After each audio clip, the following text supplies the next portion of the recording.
Hello everyone, this is Kevin Hill. This is a quick edit of the recording for the webinar conducted on May 25th covering enterprise file services in Azure.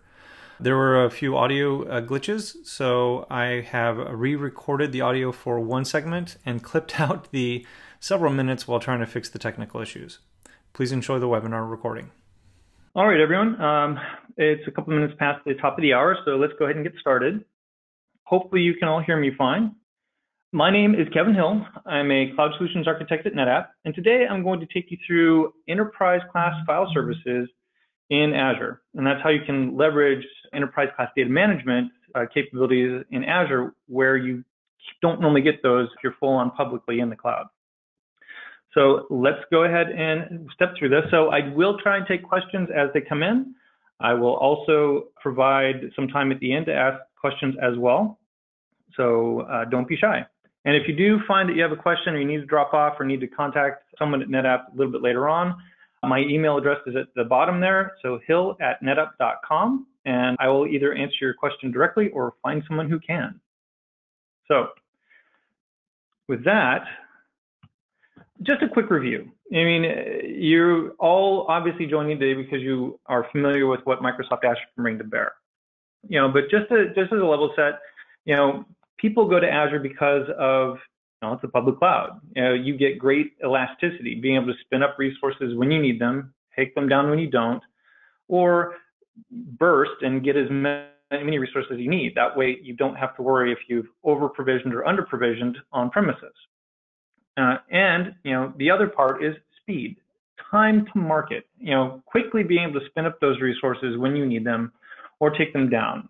Tasks that you used to have to do physically no longer take weeks or longer just for installation. Now you get full-on configuration in a matter of minutes.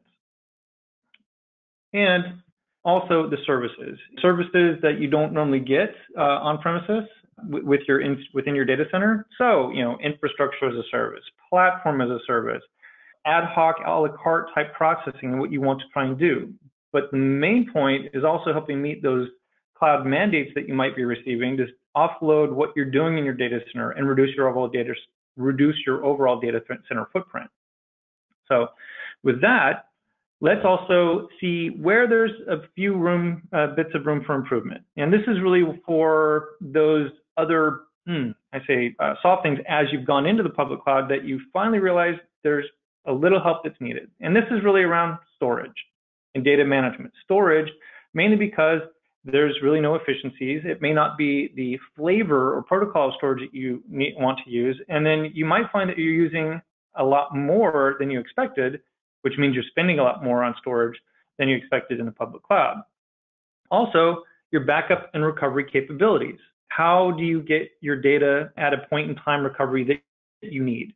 More importantly, are you going to be able to recover it effectively and efficiently? Are those services available to you without costing an arm and a leg? So, whoops, little happy on the fingers there, sorry. And data mobility, and how do you get your data to the cloud? Are you using a different protocol or are you using a different technology on premises that you would up in Microsoft Azure?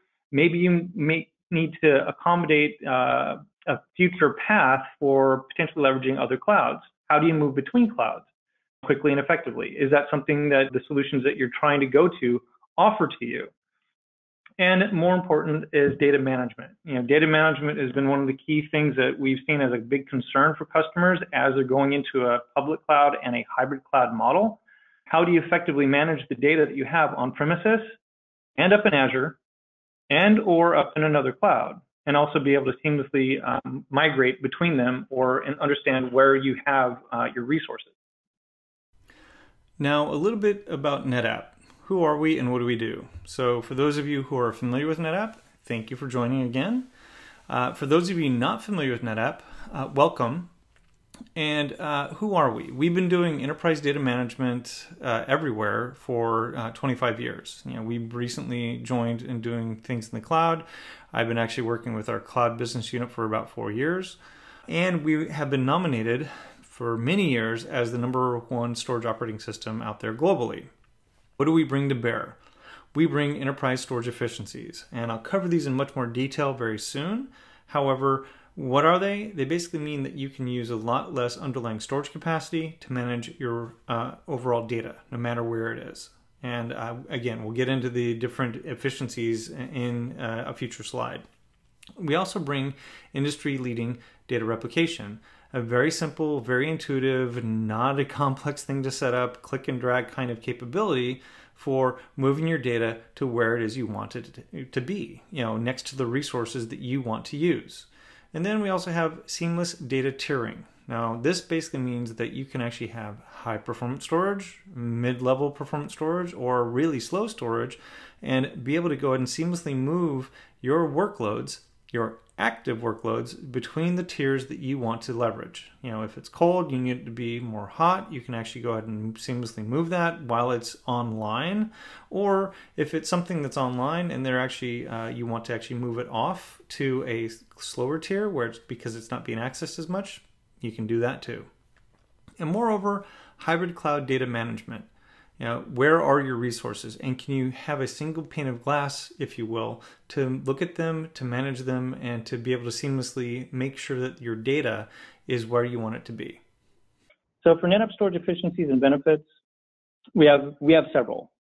Some of them are not listed here, but these are the kind of the big hitters.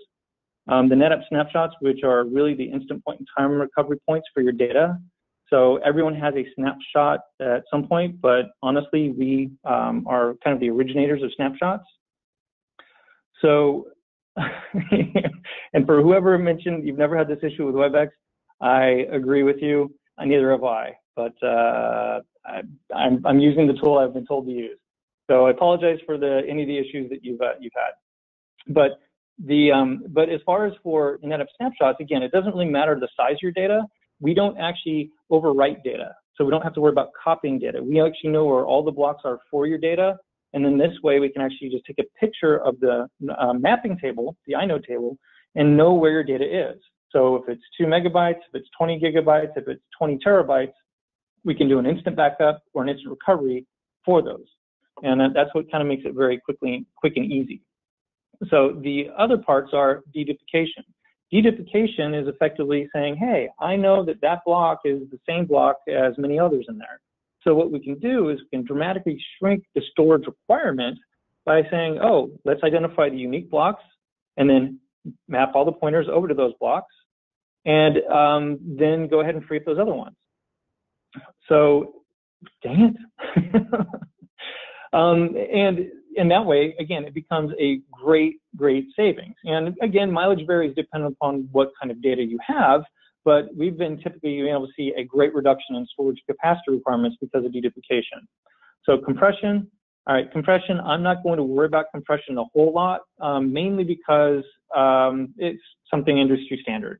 Identifying white space or actually an algorithm that will go ahead and reduce the overall size of the data that you're processing.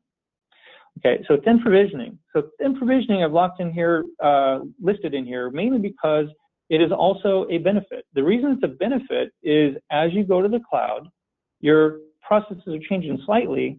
You never want to over provision in advance, mainly because you'll start getting charged for the storage you provision, doesn't matter if you use it, in advance. So if you have a modest 10 terabyte storage requirement, thin provisioning basically says grow as you go.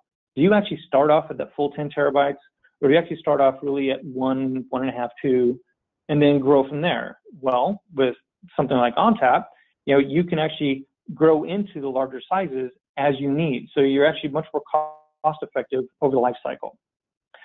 Flex clones, if you're not aware, flex clones are effectively a snapshot, but it's a snapshot written to, that's made available to another storage container, another storage volume, if you will. So this way, a snapshot, near instantaneous backup point. So if you have a 2 terabyte database that you're trying to process, all right, take a flex clone, it becomes an instant copy available for you or your developers, without having to take the time it takes to copy 2 terabytes of data, let alone the extra capacity that it takes for another 2 terabytes of data. And if you do this 5 times, all right, my math, if it's good, that's 10 terabytes worth of capacity savings, but let alone the time savings that you'll end up getting by, so not having your developers just sitting twiddling their thumbs. So let's see. Okay, there's a question regarding snapshots. Let's say we're able to use NetApp snapshots in conjunction with VMware and SRM and the NetApp SRA adapter to use the snapshots to provide quick restore of VMs. From Azure, do you have any additional ability to do so? File level restores. Can I speak to that? So that is a deeper question. That's great. And actually, for Azure, you'd probably be using something like SRM. So from a file capability and for being able to provide access to the data that's in files, yeah, the answer is yes. We can use SRM to go ahead and make sure that you replicate the virtual machine up into Azure, but then you could also use SnapMirror to make access for the data. Now, the one key thing to try and remember is how do you have your data organized within for the virtual machines? Meaning, do you have a separate data store, if you will, for your operating system and separate for your application data? If you do, then that makes it much easier because you just replicate your application data and then be able to access that once your VM is available in Azure. Now, if you've not, and your operating system as well as your application data are all within the same data store, it would still work. I personally haven't tried it out yet, but it should still work. You would just ignore the extra space that's being taken up by the operating system image. Don't forget, in the cloud, we don't own the ability to do anything with the operating image. That's full on for the hyperscaler. Hopefully that helps answer your question. So FlexClones, actually extremely great, extremely easy. And then compaction, I mentioned this in here because it's a new feature we recently released. And effectively, that's just us being much more efficient in how we put all the data together in 4K block sizes before it's actually committed to disk. As an example, before without this compaction efficiency, we might write multiple 4K blocks to disk, whereas now we only have to write one because we're being more efficient on how tightly we pack those blocks. So with that, let's talk about OnTap Cloud real quickly. So OnTap Cloud, basically the same operating system that we have for physical systems now running up in the cloud, either in AWS and Azure. We started out with AWS. We actually have it for Azure now. That's why we're talking today. But since it's in the cloud, you get to take advantage of that elasticity. Instantly spin up the new storage system when you need it. So if people need new lab or test or dev environments or just proof of concept things, it's really, really cool to be able to quickly launch the new OnTap Cloud systems. As example, I launched a couple for a demo I'm going to show you in just a little bit. Then because it's OnTap, you can seamlessly migrate your data into the cloud or back out of the cloud. Now, going into the cloud, if anybody's moved data into the cloud, you're probably aware that data ingress is free, data egress is not. So, what can you expect with that? Well, because of being able to leverage storage efficiencies, and also if you're looking at the same relationship, when you're reversing the mirror and just pushing data back, you're only sending whatever the changes are, not the whole copy. So you can be much, much more cost effective if you need to leverage a scenario where you need to move data back off-prem. Am I saying, are you performing? Okay, so another question came in. Are you saying that you are kind of performing data defragmentation before writing to the disk in 4K sectors? I'm going to hedge here a little bit on the answer. My understanding of the compaction capabilities are really, it's not a defragmentation. It's more that we understand that if there's white space and if there's enough space to put the other data that needs to be committed to disk in the same 4K block size. It's not exactly defragmentation. So it's not really that kind of overhead that would be put on it. It is much more efficient, and it does actually help with performance to be able to say, I'm not having to write as much to disk because I'm more efficient in how I process my data before I commit it to disk. So with, let's see, where was I with this? So, okay, anyway, OnTap Cloud, you get all the benefits like I mentioned before, moving into the cloud, moving back out of the cloud. And again, one of the people have often asked me, why NetApp in the cloud? And it really goes to those storage efficiencies that I was telling you about before, as well as the ability to manage your data in and out of the cloud. And really want to try and talk about that quickly here. So the next piece that we're talking about is Cloud Manager. This is really for your hybrid cloud management. And I do need to try and be specific. If you've ever launched a machine image in the cloud, you typically go to the marketplace, say, this is the one I want, and please go launch it in this area. Well, with OnTap Cloud, you only really go and subscribe and say, yes, I agree to the terms and conditions in the marketplace. Cloud Manager is really what helps take care of launching those resources in the cloud. So it'll take care of launching the virtual machine of the size that you want. It'll actually attach the disk of the tier that you want. It'll go through doing all the configuration of the requirements for the cloud side of things. And then once it's done, it'll then go and configure OnTap. And if any of you are familiar with our OnTap operating system, it'll configure the cluster, it'll configure the storage virtual machine, the logical interfaces, the data aggregates, everything. So when it's done, you have a fully functioning OnTap endpoint running in Azure. So you also are able to go ahead and take advantage of some of the other security options available in the cloud, like Azure encryption, just by selecting it. And again, Cloud Manager makes it very easy to manage data in different areas. You can discover on-premises systems, as you can see it in the screenshot. You can manage both Azure and AWS at the same time. And data replication becomes a simple click and drag process. And somebody else has asked a couple of questions. How does thin provisioning work in the cloud? What I'm trying to ask is, does OnTap Cloud request more storage on the back end as it's consumed, or do you reserve a bunch of storage and thin provision that among the flex walls? So the thin provisioning is actually more of an advanced type of thing up front. So, you can, as example, and you know what, I'll actually show you I can show you this in a minute, where if we go into Cloud Manager, I can create a volume saying I want it to be, a terabyte in size. That doesn't mean I have to pre-provision a terabyte. That's really thick provisioning. I can actually have it where it can grow, I'm allowing the possibility to grow up into 1 terabyte. Maybe you're not doing 1 terabyte, maybe you start at 100 and you grow into it. And then you might ask later on, well, what if I get up to my 1 terabyte limit? Am I going to be cut off? And the answer is no, because there are some other flags and features within OnTap, and I don't want to go too deep here, but you can actually have an auto grow parameter where it's set at maybe a 10% auto grow capability. That way you don't run out of capacity. Your clients or your internal customers may not run out of capacity, but as storage administrators, they would see that, oh, you're growing, and we need to try and make sure that you're sized appropriately. So is OnTap Cloud Manager included in all OnTap Cloud sales? Cloud Manager is included. It is a $0 charge, so you can just go and launch it. There's no NetApp software charges that are associated with it, but do be aware that if you launch it in your cloud account, then any cloud account resource charges you'd be subject to. You can also elect to try and deploy it on a virtual machine on premises if that works, and if you have the connectivity between your on-premises network and your Azure VNet. And let's see, would there be data egress charges or costs when snap mirroring from OnTap Cloud back to an on-prem system? The answer is yes. We can't get rid of those entirely. We can mitigate how much data you have to transmit. It can be very efficient. You can actually make sure you're sending less data. And so that way it is more efficient than straight up trying to pull data back out fully from the cloud.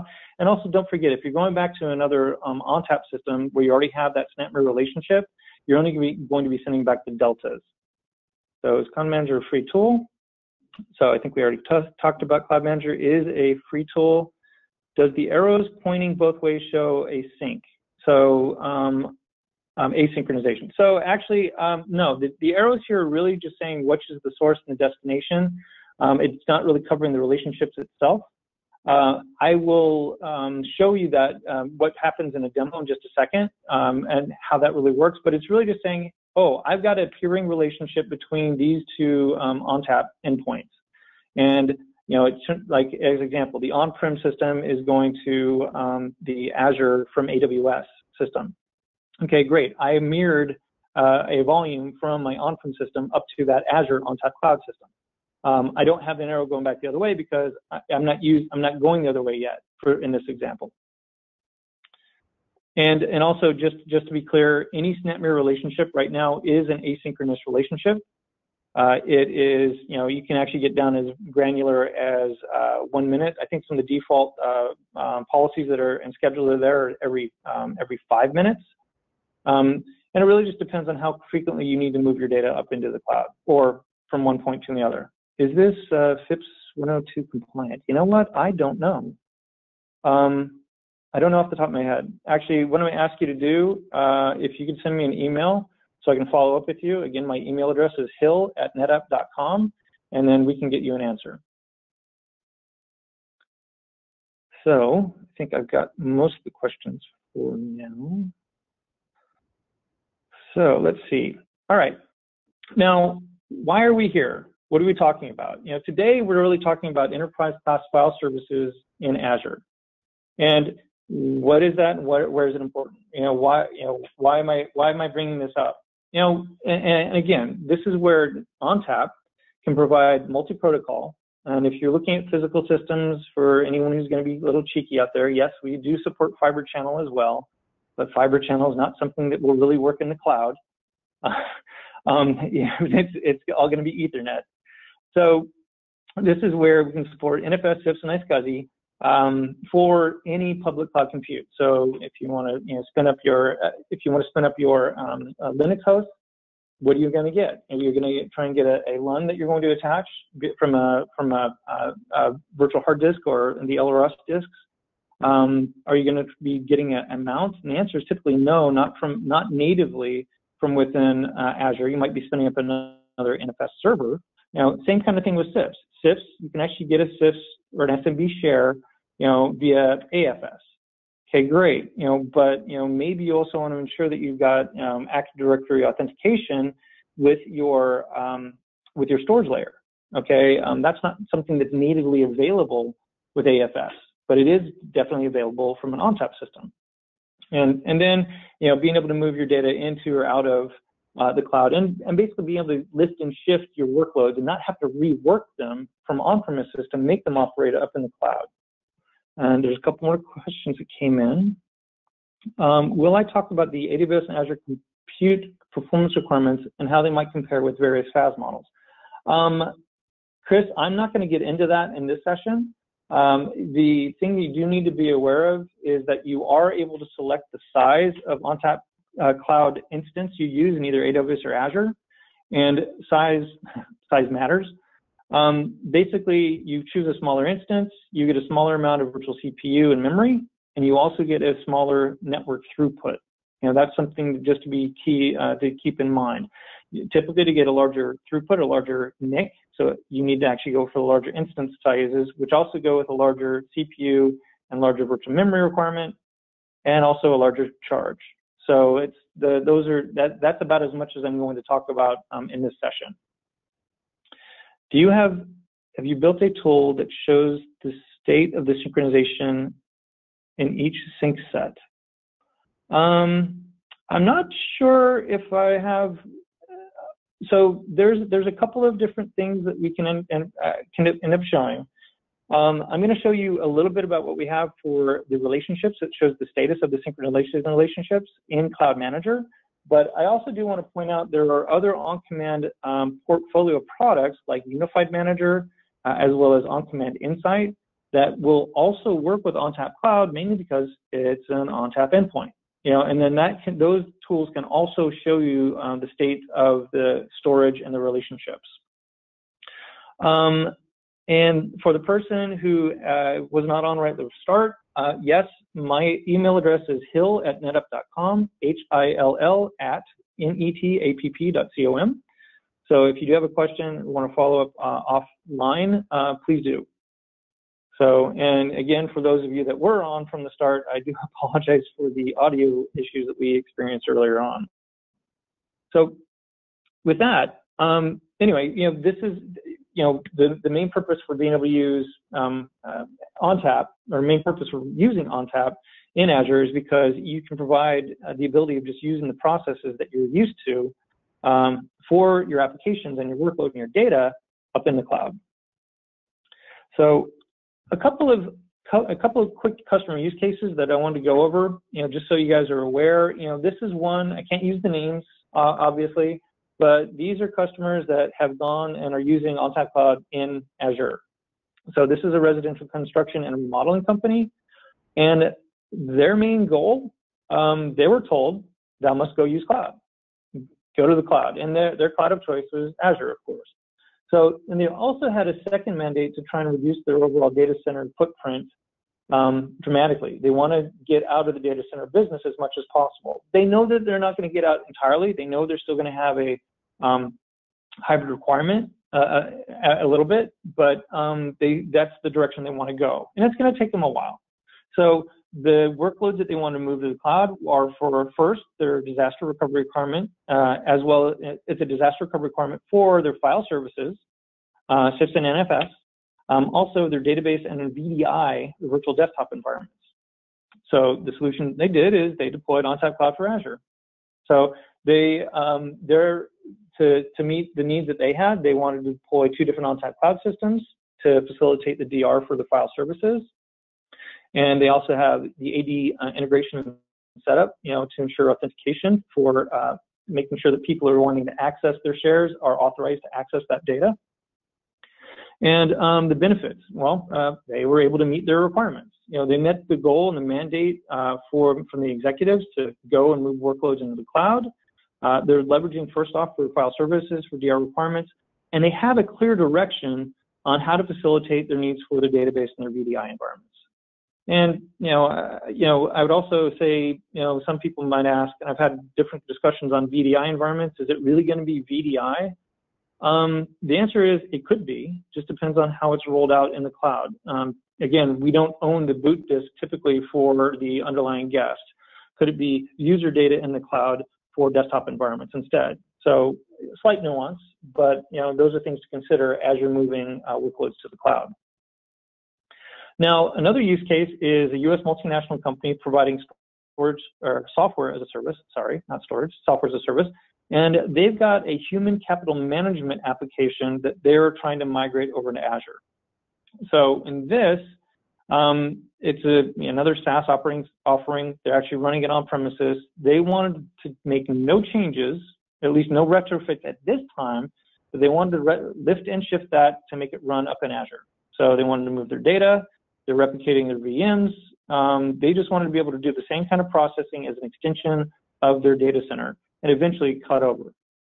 So this is where they went through a fairly lengthy POC, but they went through and deployed an OnTap Cloud system for Azure for the POC environment. They took a couple months validating that things worked the way they wanted. They were very happy. And then they eventually deployed 2 additional systems, one for production and one for disaster recovery. So the thing that they're also being able to use is Cloud Manager and SnapMirror. So SnapMirror was allowing them to replicate between the proof of concept environment, so leveraging the data that they had already, and then be able to see part of the production systems, for the table spaces that they were trying to process. And also, this is another case where they are a hybrid environment as well, so they're replicating archive data back on premises with Snapfall. So the benefits there is, again, it will achieve their goals. They didn't have to retrofit anything now, and they can actually modify the application over time if they want to, but I don't know, in my experience, a lot of times if it's not broke, they don't fix things. So that we'll have to see if they actually do that. But they're also successfully leveraging Azure for both their production and their DR needs. And there's a couple more questions that came on. Let's see. Given that Azure Cloud OnTap is not HA currently, how do they overcome the limitations since DR does not really cover HA? So let's see. So you're correct. There's not an HA cluster, if you will, for OnTap Cloud. What they did do is the reason they deployed a couple of different systems is ensuring that they have their data highly available. So that's really another reason why they have a Snapfall archive back on-prem. So they have a copy on-prem. They also have a copy up in Azure, and where they're able to go and leverage it up in Azure. So this is not going to be a full, complete answer, which I don't think is going to satisfy you. Honestly, there's no fully HA software software storage architecture up in Azure. It's a synchronous relationship, and I know we could probably get into some semantics there, but that we are definitely working on the HA for Azure, and we hope to have it available very, very soon. So how is data migrated to the cloud from the data center for the virtual VM environment? So again, this is really where the data, if they were leveraging, in this case, they were leveraging NetApp. So by migrating the data was definitely a snap mirror. And again, one of the things I don't remember is I don't remember if they had their operating system separated from their application data, so in two different data stores, if you will. You know, in the case that if you did have it separated, it makes it much easier. They replicate that to the OnTap system, and then be able to go and access that the same way they do on premises by mounting that storage. Now, if it was where they did not actually follow what is typically our best practice of separating, and they have them all in one data store, they would still be able to access the data. They just need to identify the directory structure that they want to go for the application data, and effectively ignore what's out there for the operating system. Because again, for the VM environment, we don't control the operating system. So with that, let's see. I think our next step is to go into a demo. Yep. All right. Let's see if I got this working okay. Hopefully no more technical difficulties. Let me go and maximize this. So hopefully you're seeing things fine. This is cloud.netapp.com. So if you want to find out anything more on OnTap Cloud or NetApp Cloud Solutions, you can just come here, look for any different solution that you might want, you know, be it OnTap Cloud or NetApp Private Storage or anything else. What I did want to show you really quickly was the Azure Marketplace, is how you get at things. You basically go to the Azure Marketplace itself, and then just search for something like NetApp OnTap Cloud. And here you'll see a few different offerings. You've got the OnTap Cloud for Azure and the Cloud Manager for OnTap Cloud. So again, you just subscribe to both. And then what you'd launch is you'd launch the Cloud Manager instance in your account. And there's no charge for Cloud Manager. There's no NetApp software charges for Cloud Manager. And once Cloud Manager is up and available, you can actually just simply launch your OnTap Cloud systems. So let me show you what that looks like really quickly. So let's see, I didn't log in. And gosh, which one is this one? Oh, looks like I remembered. Okay, great. So for this example, this demo, what I have is I actually have three different systems I've showed. And this is where I have connectivity in different ways. Underlying connectivity, I have a VPN connection between my on-prem system, and my Azure VNet. I also end up having two other VPNs that are set up. One's going between my my on-prem system and my Azure VPC. I also have a VPN connection between my Azure VNet and my AWS VPC for purposes of being able to move data around. Now, I'll talk to this a little bit more in just a second, but if I want to launch a new environment, I simply have to click on Add Environment. And here I can create a variety of different OnTap Cloud systems. I can also discover existing cloud systems. So somebody said that they want to launch a new OnTap Cloud, a new Cloud Manager system and discover what I currently have out there. That's fine. That's quick and easy to do, or identify what physical asset it might be. If I'm going to create a new Azure system, I can just click on Azure and then just go through and create the different components here. I guess doing something really quickly, I want to show you a couple of different features.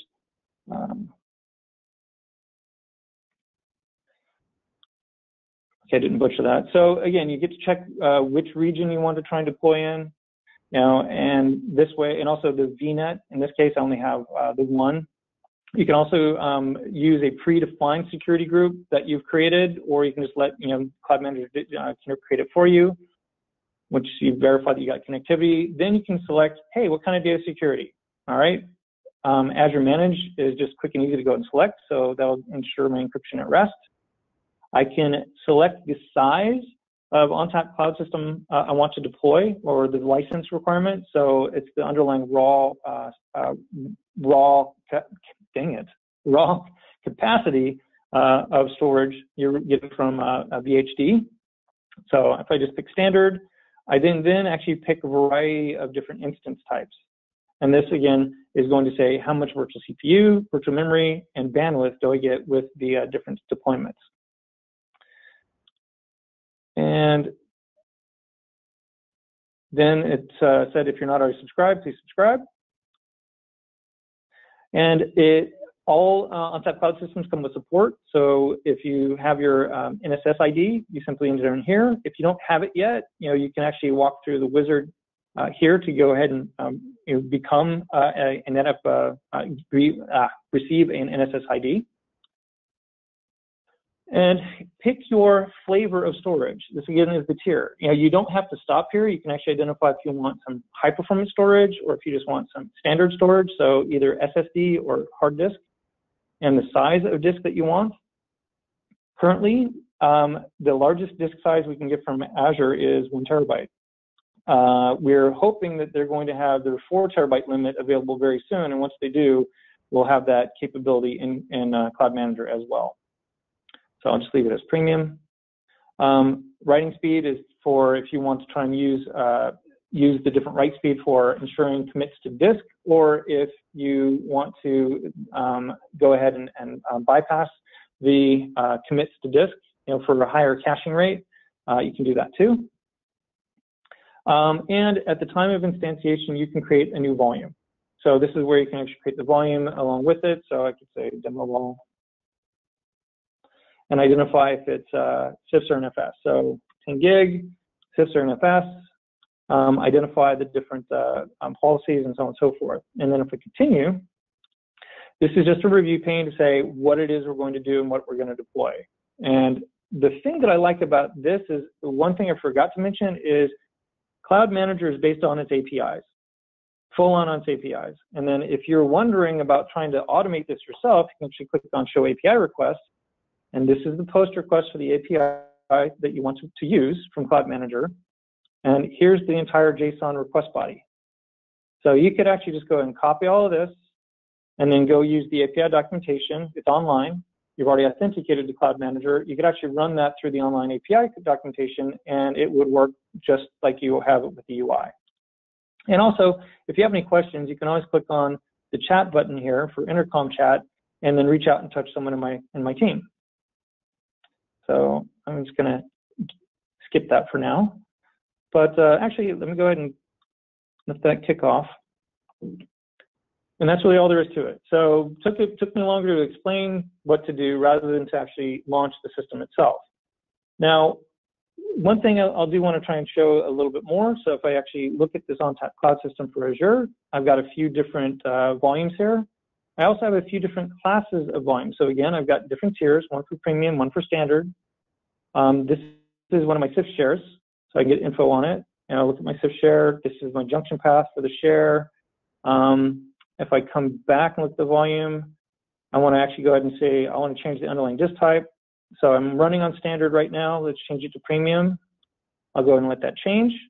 That's all I really need to do. And it's going to make the change underneath the covers. If I want to create a new volume, this is where, again, I can go through and create a new NFS volume and just identify the mount. But if I want to create CIFS 2, another 10 gig protocol, go to CIFS. I've already gone through the CIFS setup piece on this, where I've identified my Active Directory system and authentication mechanisms to go in and say, this is what I want to use. And then I just really want to provide read to, I'll say Hill. And click on continue. And I can choose the flavors of storage that I have, and if I want to be thin provisioned or fully provisioned of advanced for the full 10 gig, I always like to be thin provisioned and deduplicated. So I'm just going to click on the standard, click on go. And it's going to go through and provision that volume. So, and then I can see, if you see here, where we had the standard storage, we actually changed that to premium already. One thing to note is that if you do select to change the tier of storage and that data aggregate does not exist for that tier, Cloud Manager will create that for you. So, and another thing we talked about replications. So you get some replication information here. I only have a couple of different replications that are identified. But in order to do a replication, let's go back to my working environments, the direction. So this is a direction where I've got going from my on-prem system to my OnTap Cloud system, or I've migrated workloads from AWS to Azure. In this case, I want to go ahead and go from Azure back on-prem. I'm clicking and dragging. Just let this, and then now I get to go through the selection wizard. Which do I want to move? I'll just say, hey, I'm going to do my SIFS 2. I know I'm going to put data in there. I know I want to actually mirror that back or vault that back to my on-prem system. So, yep, this is the one I just created. Destination, I can leave the default name or put whatever standards I want. If I have multiple SVMs, which ones, or multiple aggregates, which ones. If I want to throttle the transfer rate, I can as well. In this case, there's really nothing there, so I'm just going to go and let it go. And do I select it? Is it a mirror? Is it a backup or a snap vault? I'll just do a snap mirror. And then my schedules. These, again, are the default schedules that come on the system. You can add whatever schedules you want later that matches your needs. Typically, these hit a good, the main needs that most people have. I'll just select daily because that's what I want. And confirm. Is this really what I want to do? The answer is yes. I'll just click on go. Joys of live demos. I did something wrong on my system, but what did I do wrong? Show failure message. Oh, it failed because I actually need to go and resubscribe. Whoops. I guess So, sorry, I thought I subscribed to the latest release after I updated the system, but apparently I didn't. So again, just quick and easy message to say what went wrong. So if you end up having any access subscription issues, that means I just need to go and subscribe again from the marketplace. But here, looking at my OnTap Cloud instance, this is where the replication relationship is already put in place. So I can see I've got the arrow the other way. If I want to look at the replication statuses for whomever had asked, I get information on the source, the target, my overall lag, is the relationship healthy, and so on and so forth. I also have the ability to add additional columns. So add additional data that might make sense for me based upon what I'm interested in. So that makes it very quick and easy. But again, that's another way, how you can move your data around into the cloud, out of the cloud, create NFS volumes or mounts. And actually, looking back at these really quickly, this is one of my NFS volumes. I can easily identify what the mount command is that I need to run on my new Linux VM. I can just copy that and paste that in for, and again, for whatever protocol you're looking to do. Is it v3, v4, v4.1, and so on. And also, if I wanted to clone it, I can just quickly create a clone and make sure that that's what I want. So I want to do a clone 2. It will create the snapshot underneath the covers that will be the basis for that clone, and then create a new volume for me for clone 2. And another thing, okay, great, action required. What's happening? Cloud Manager says it must update the cloud license to fit the additional capacity needs. So what this means is, I need to go ahead and update. Based on the license for the system, I believe I was for 2 terabytes of underlying capacity.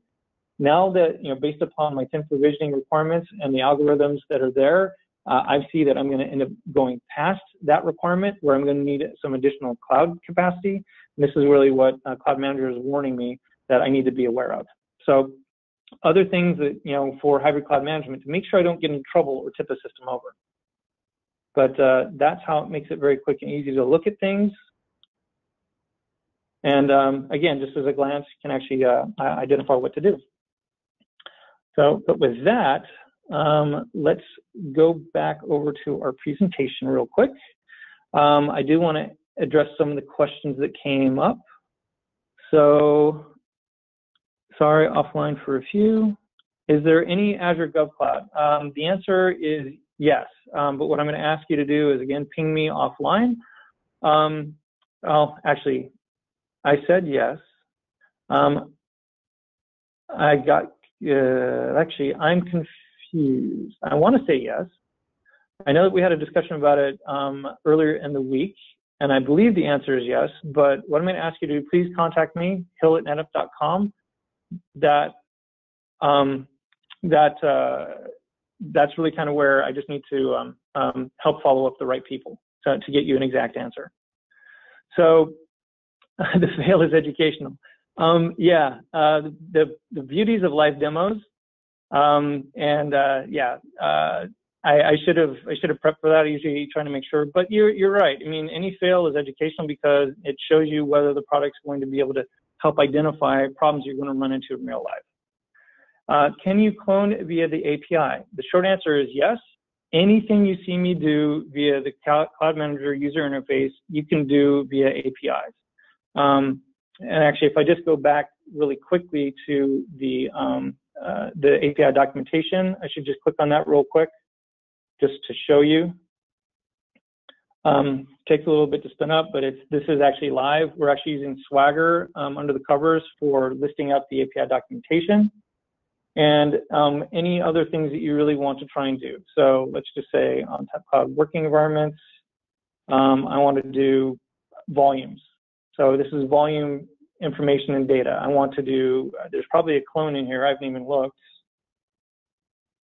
And there's a clone. So the answer is yes. You know, it's just very quick and easy to go and use the online documentation to see what's going on. There's also offline versions of the documentation, so don't worry about that. Just trying to make sure. So, can an OnTap Cloud instance be managed by PowerShell? The answer is yes. So the longer-winded answer for that is I've done that in the past via workflow automation. So I've created some workflow automation workflows with PowerShell commands that will go and manage the OnTap Cloud instance. Now that's really more straight up the same kind of things that I would have run on premises, and I have. If I wanted to manage a Cloud Manager for me as well, I need to write the commands via PowerShell to manage Cloud Manager itself. So a little bit of a different way. You know, could you just use the PowerShell commands to do a clone directly against OnTap? Yes. Could you use the Cloud Manager APIs to do a clone of a volume for a OnTap Cloud working environment? Yes. So you have a few options. So how large can you create a single Azure storage pool on Azure versus AWS? So today, that is a whopping 6 terabytes raw.